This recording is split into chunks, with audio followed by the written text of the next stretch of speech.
Okay, so these are some of the things I've come up with. Very, very, very basic. I would have thought you would have come up with the same areas.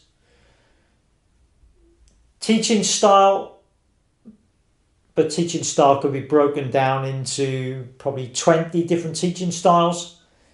We've talked before, or talked previously about what we call Mostyn's spectrum of teaching styles. So a spectrum of teaching styles you can have at this end, what we call authoritarian or dictatorial. So that's very much a command style. You tell kids what to do. At this end, we have what we call your child-centered, your laissez-faire, your games for understanding approach. So it's all about let the kids learn and practice and learn through their mistakes. And then in the middle, you've got varying degrees of different teaching styles. So this end is about telling and command. This end is about letting kids experiment and play. And then in the middle, you gradually reduce the level of instruction and command. So with young kids, if I'm teaching them to learn how to do certain fundamental movement skills, do I want to be giving them lots of command style, or do I want to be letting them have a go? Now, if I just let them play and learn for themselves, they're not necessarily going to have what we call knowledge of results and knowledge of understanding. They're not necessarily going to know how something feels or the correct movement feels, and they're not going to necessarily know how it should look because maybe they've never ever done it before. So if I just say, right, just go and play, so this end of the teaching spectrum, just go and play and learn for yourselves. All right, they're going to learn a little bit through trial and error and mistake and peer observation and peer learning, but they're probably not going to go very far because they've got no reference point. If I use the command style and I keep telling them what to do and how to do all the time, then I'm telling them what to do and they're not learning for themselves, and they're not developing the ability to correct. So I probably need to use a little bit of both. So teaching style becomes important. How I communicate with them, and again we could spend a whole lecture on different styles of communication. How you give information, how you block information, how you chunk information, how I ask questions, how I cater for the visual learners and the auditory learners and the kinesthetic learners. So how you communicate to individuals is important. How you give them feedback. So if you're learning a skill and I'm in your ear all the time giving you feedback, how much of that information are you taking in? Do I need to give feedback at the end? Do I need to give just feedback on the key points? So we can talk about lots to do with different types of feedback, whether it's continual, whether it's terminal, whether it's auditory feedback, whether it's visual feedback. And then the different types of practice as well. So you guys will know from your own experiences, you can do things called blocks practice. So if I'm teaching a kid to catch a ball, I might just get them to do the same thing over and over and over and over again. So eventually they learn how to do it through practice. So they will learn initially, but there's probably not much learning that takes place beyond that because all they're doing is the same movement over and over again. Or if I combine it with different types of teaching style, I could do more of a child-centered games for understanding approach down this end, where I just say to them, go and play, and I can get them to do more of what we call a random practice, where they're doing different things, and so they learn hopefully through trial and error. So teaching fundamental movement skills. It's not just about teaching the skills, it's about developmentally appropriate pedagogy, recognizing the biological age of a child, their readiness to learn, and then you have to make sure that as a teacher or a coach, you employ the correct teaching style, the right level of communication. You use the correct feedback. and you have to make sure the type of practice is appropriate. And again, we could spend a whole lecture just on each of those 4 different things.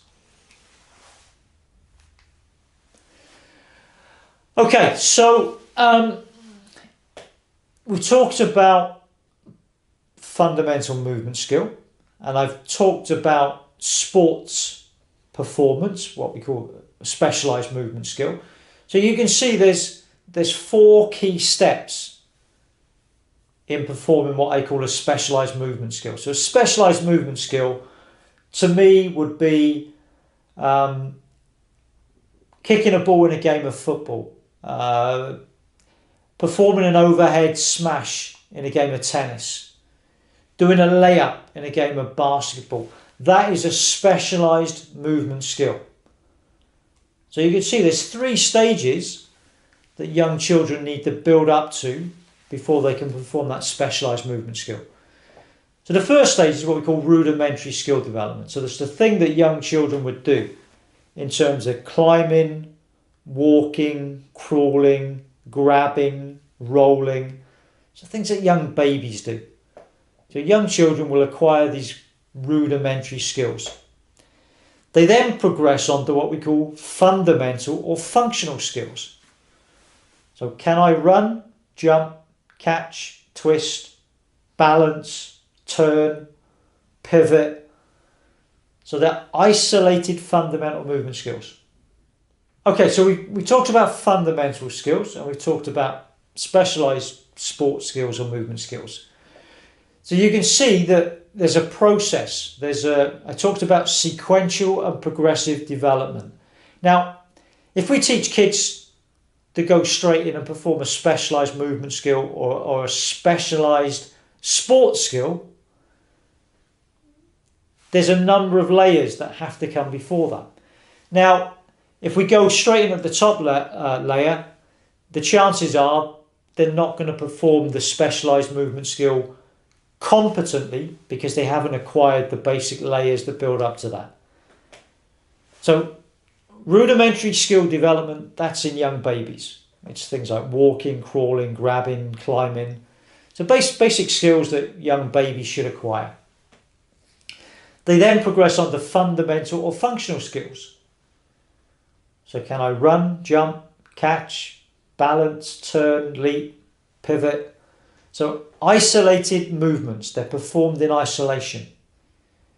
Once they can do that, we start to think of specialized movement skills. Can I put a run and a jump together, a catch and a throw, a run and a kick? And then beyond that, can we put it into a sport-specific context?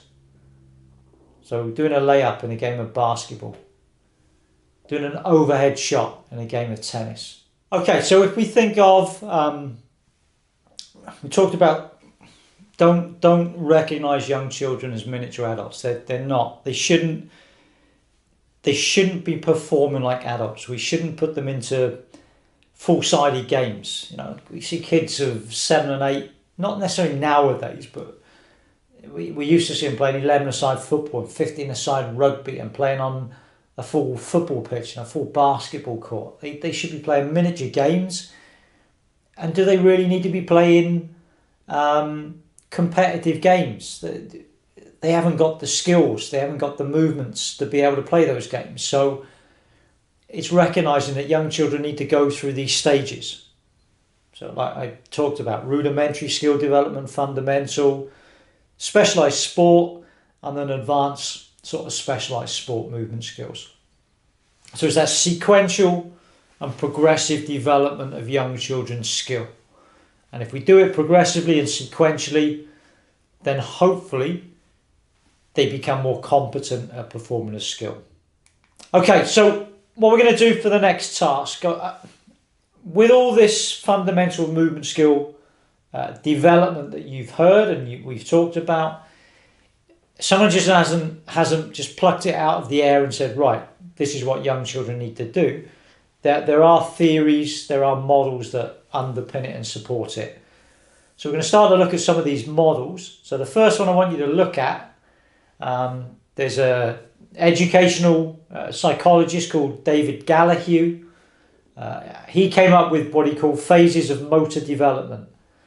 So what I want you to do is to look at the diagram that I put up on the next slide. And what Gallahue talks about, he talks about a proficiency barrier in terms of young children's fundamental movement skill.